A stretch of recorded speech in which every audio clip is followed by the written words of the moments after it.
Okay, class is in session. Welcome. Today we're going to go over pay cash or finance. What's the difference?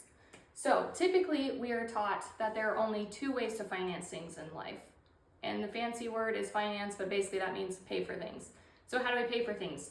We use cash or we use debt. So if we use cash, that's going to be over here. And then if we finance, that means that we are going into debt, paying interest on that debt. So that could be loans, credit cards, you get the idea. So here's how this works. Let's say this line represents $0. If we pay cash, what happens is we save up in our just regular bank accounts usually, or in your mattress, whatever the case may be. You save up, and let's say you're going to buy an investment property.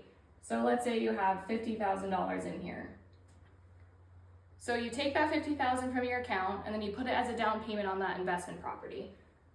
So what happens is you transfer that money away from you to acquire an asset. And then we do this over and over again.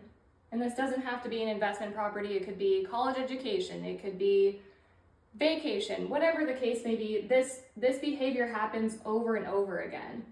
So we're constantly chasing the number 0, even though this is prioritized as better because we don't have to pay someone interest, which is true.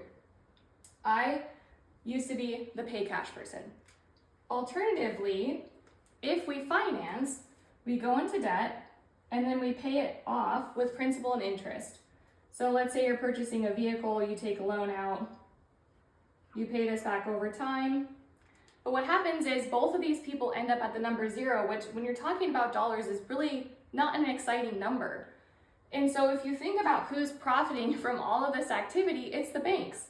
So the pay cash person is supplying the deposits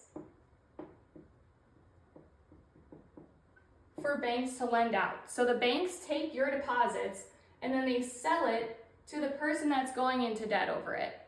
So essentially, if you think about a bank, all they really do is they store money and then they sell money. But the money that they sell is actually their own consumer deposits. So if you think about that, you are supplying the products that they need to sell every single day, either back to you or to someone else.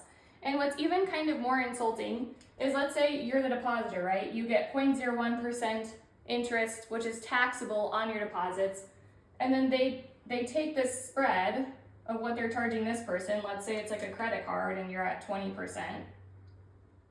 They're paying you 0.01 for your product, and then they're charging someone else 20% on a credit card to lend your money.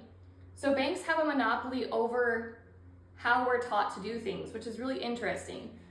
So pay cash or finance, it took me a really long time to wrap my head around this, but you're not necessarily better off either way.